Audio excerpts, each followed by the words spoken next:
Good evening, কেমন আছেন আপনারা? নিশ্চয়ই খুব ভালো আছেন এবং সুস্থ আছেন। আমরা এখন খুব ভালো আছি। তো দেখছেন আমার হাতে কি আছে, এটা তো এটা বন্ধুরা মেশিনের চালের গুঁড়ো। তো আগেকার দিনে তো মানুষরা ঢেকির মধ্যে দিয়ে চাল কুটতো পিঠের জন্য, আমাদের কিন্তু তা না, এখন আমাদের সবকে কিনতে হয়। এখন সব টাউনশিপের মানে চলেছে, ঢেকি বলতে তো নেই এখনকার ছেলেপেলেরা, কেউ ঢেকি বলতেই বুঝবেই না যে ঢেকি কোন জিনিসটাকে বলছে। তো আমাদের এই দেখুন কিনে নিয়ে এসেছে চালের গুঁড়োটা, তো এটা দিয়ে আমি আজকে পিঠে বানাবো। 3-4 রকমের আইটেম পিঠে তৈরি হবে। দেখি পাত্র বলছে পিঠে খাবো, তো আমাদের ভাপা পিঠে মানে ওইটাও একটা ঝোলা পিঠে যাকে বলে, তো ওইটা হবে। এখন কি কি আইটেম হবে এখন ঠিক মতো আমি বলতে পারছি না, হাতের সামনে চালের গুঁড়ি চলে এসেছে। তো এবার বানাতে শুরু করি। তো তাহলে দেখবেন ভিডিওটা প্রথম থেকে শেষ পর্যন্ত স্কিপ করবেন না, দেখতে থাকুন। চলুন। এই দেখুন বন্ধুরা, আমার সাবস্ক্রাইবার বন্ধুরা এসছে সব, আজকে আমাকে দেখা করতে এসেছে। হ্যাঁ, নামগুলো বলো, তোমাদের নামগুলো বুঝতে পারে না।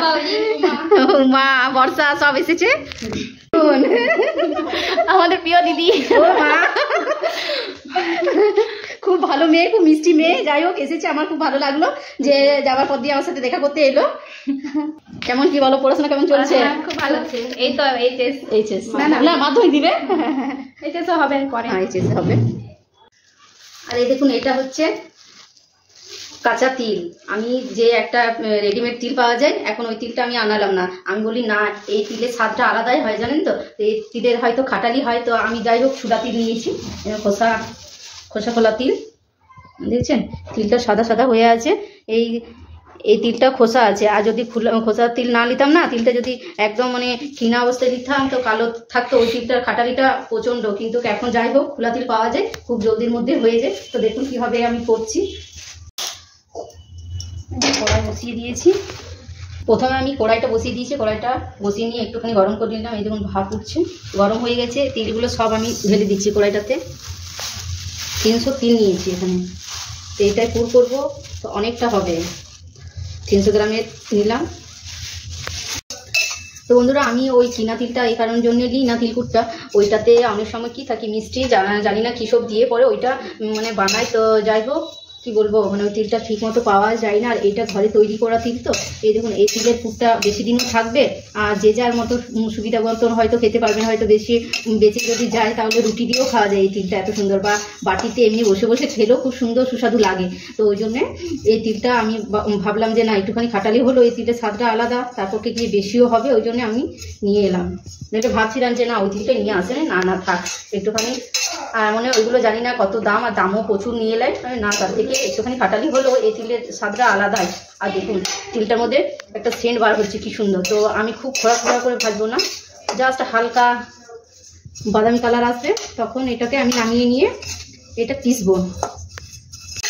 দেখছেন তিলের গায়ের রং কিন্তু একদম চেঞ্জ হয়ে গেছে। সাদা ছিল কি না, সাদা ছিল, সাদা থেকে একদম লালচে হয়ে গেল। এবার গ্যাসের আগুনটা আমি অফ করে দিলাম। আমি একটা থালার মধ্যে দিয়ে দিলাম। একটুখানি ঠান্ডা হওয়া পর্যন্ত আমি অপেক্ষা করবো, যতক্ষণ না ঠান্ডা হয়। ঠান্ডা হবে, এখন হাত দেওয়া যাচ্ছে না, ভীষণ গরম আছে। একটুখানি ঠান্ডা হোক, তারপর আমি চিনোড়াতে একে পিসবো। তো বন্ধুরা এই দেখুন আমি চামচ হাতা নিয়ে নিয়েছি, চামচ হাতার সাইজে আমি একটু করে ঠান্ডা করে নিচে হাতে এই যেমন দেখছি নিচে একদম হাত দেওয়া যাচ্ছে না। যাই হোক এই থালাটার এই পাশটা একটুখানি ঠান্ডা আছে বলে আমি ধরে আমি ঠান্ডাটা চামচ হাতার সাহায্যে ঠান্ডা করছি। আর কে কি বলবো, যা ঠান্ডা দিচ্ছে না, মনে হচ্ছে না যে ঠান্ডা কিছু করি। কিন্তু যেহেতু কালকে মকর স্নান করবো, তা আমাদের একদিন আগে ওই জন্য পিঠে বানাতে হয়, ওই জন্য আমরা বিশেষ করে পিঠেটা আমাদেরকে আজকে তৈরি করে নিতেই হবে। এই দেখুন আমি 1 চামচ করে দিচ্ছি, আর আমি বেটে নিচ্ছি। খুব সুন্দর বাটা যায়, বেশি মেহি করবো না, একটুখানি মানে দানাগুলো ভাঙলে হবে। 1-2টো যেন গোটাও থাকে, আর 1-2টো দানা যেন ভাঙে, তাহলে ভালো হবে। আর কি সুন্দর সেন্ট বার হচ্ছে, পার্থ দেখছিস তিলের সেন্ট, দেখ আয় এখানে সেন্টটা নিয়ে যা। একদম গোটা রান্নাঘর গুঁড়ে গেছে সেন্টটা, সুন্দর সেন্ট। যখন পাকটা করবো না তখন আরও গুঁড়ে সেন্ট, এই তিলের সেন্ট একদম সেন্টে ময় ধরা যাবে। তো এই দেখুন বন্ধুরা আমার বাটা হয়ে গেছে। এবং কিছুটা তিল ভেঙেছে আর কিছুটা গোটা আছে, সব একবারই পিষে দিলে হবে না। এইভাবে আধ ভাঙা, যাকে বলে আধ ভাঙা, কোথায় বলে না, এই ধরনের বাটতে হবে আধ ভাঙা।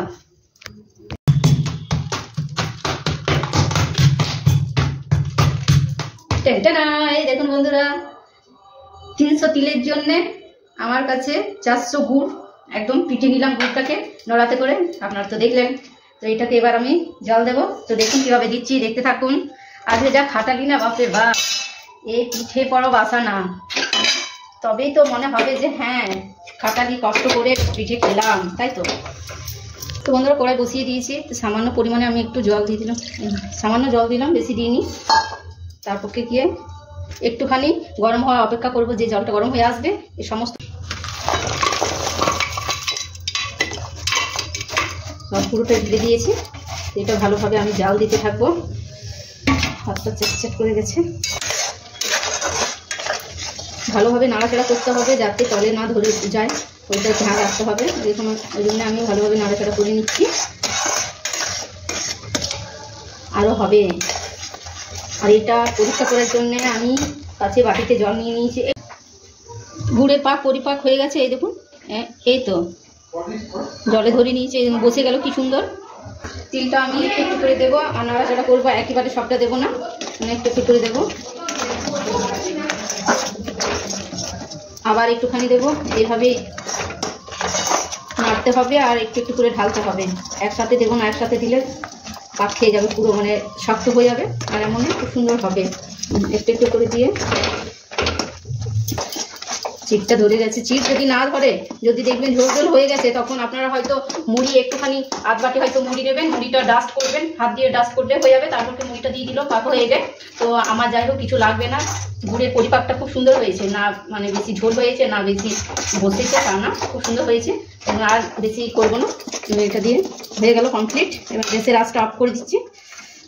বন্ধুরা ভারতী পিঠে বানাচ্ছে, যা খাবে না ও পিঠে, আজ পিঠে খাবো না, এত কষ্ট করে বানাচ্ছি, খেলে হয়।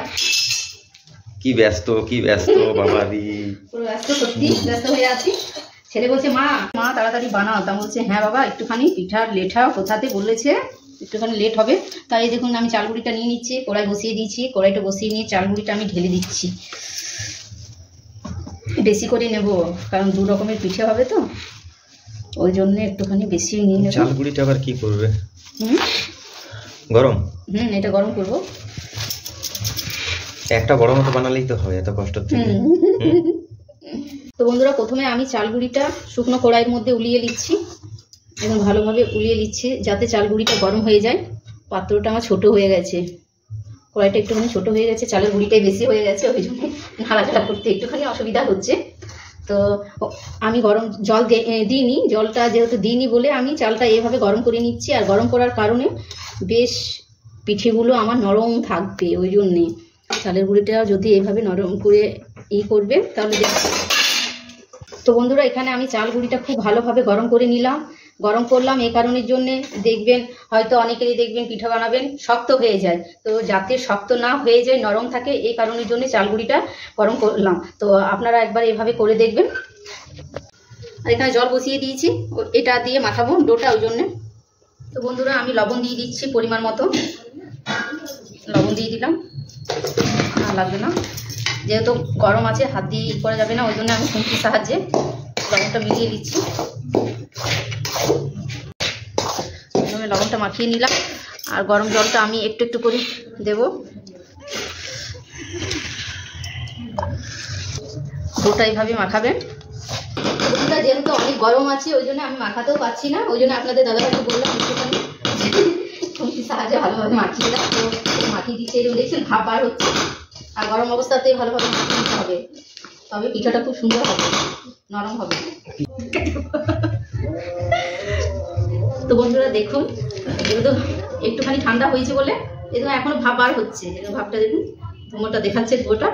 তো যেহেতু ঠান্ডা হয়েছে বলে আমি হাতের সাহায্যে ভালোভাবে মাখিয়ে নিচ্ছি। হাতটা দেখুন আমার একটুখানি লাল লাল ভাব হয়ে গেছে। আর একটুখানি গরম না হলে মাখা, মানে গরম অবস্থাতেই মাখাতে হবে। আর এখানে দেখুন এই যতটা জল ছিল পুরোটাই জল লেগে গেছে, আন্দাজ মতো ঠিকই আছে, পরিমাণ মতো জলটা হয়ে গেছে, ভালোভাবে মাখিয়ে নিচ্ছি। চালগুড়ির আটা পুরো মাখা হয়ে গেছে, সুন্দর গোল হয়ে গেছে দেখুন। কি এই দেখো কি সুন্দর হয়ে গেছে। তো আমি একখানা ভেজা তোয়ালি নিয়ে নিয়েছি, তোয়ালিটা দিয়ে আমি ঢাকা দিয়ে রাখছি, তাহলে আরো নরম থাকবে। আর হাওয়া ধরলে কিন্তু গরম শক্ত হয়ে যাবে। বন্ধুরা দেখুন এখানে আমি কিছু জল নিয়ে নিয়েছি সেদ্ধ পিঠা বানাবো বলে। আর সেদ্ধর একটা ছেঁকুনি নিয়ে নিয়েছি, ছেঁকুনিটা আমি বসিয়ে দিচ্ছি, তাতে জলটা ফুটুক। আর পিঠাগুলো তাতে আমি বানাই। পিঠাগুলো রাখার জন্য তুলা নিলাম, তুলোটা নেওয়ার পর একটা পেপার দিয়ে দিয়েছি, আর একটা থালাও নিয়ে নিয়েছি, বাটিতে জল নিয়েছি, তেল না জল না, ভাববেন না যে তেল, জল, যেহেতু হাতে একটুখানি যদি চেটচেট ভাব করে লেগে যায় ওই জন্য জলটা রাখলাম সাইডে।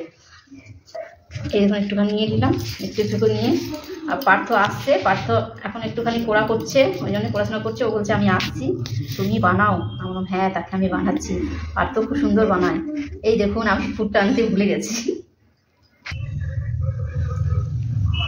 পার্থ বসে গেছে বানাতে, পার্থ খুব সুন্দর বানাচ্ছে। ও আমার থেকে ভালো বানাচ্ছে। দেখছেন কি সুন্দর চামচটার সাহায্যে ডিজাইন উঠাচ্ছে। এটা কি মোদক, আর আমি এই দেখুন আমি টরবর টরবর করে বানাচ্ছি।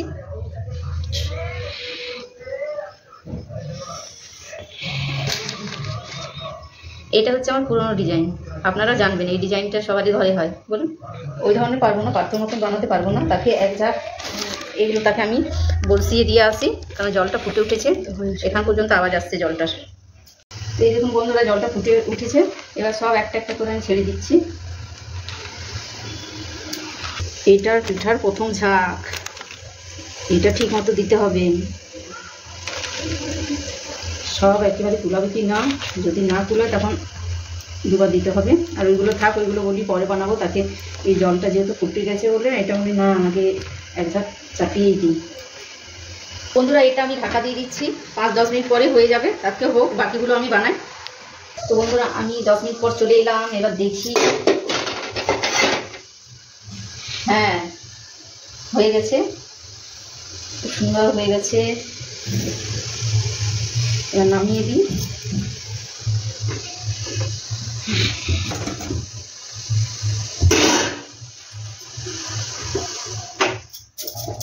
এই দেখুন কি সুন্দর হয়ে গেছে, দেখুন পিঠেগুলো। তো এইভাবে বাকি কটা আছে এইগুলো আমি বানিয়ে নিই। তো বন্ধুরা আমার পিঠা কমপ্লিট বানানো হয়ে গেল, আর এটা লাস্ট ঝাঁক। তো আমার কাছে দেখুন কোয়াল খড় আছে, এই খড়টা আমাদের এই যে শেষের যে ছোলাটা বসিয়েছি ওইটার হাঁড়িটার গায়ের মধ্যে এমনি আমাদের বেঁধে দিতে হয়, এতে আমাদের নিয়ম শৃঙ্খলা। তাহলে ভিডিওটা এখানেই রাখলাম, আবার দেখা হচ্ছে নেক্সট ভিডিওতে। ভালো থাকবেন, সুস্থ থাকবেন, টাটা, বাই বাই।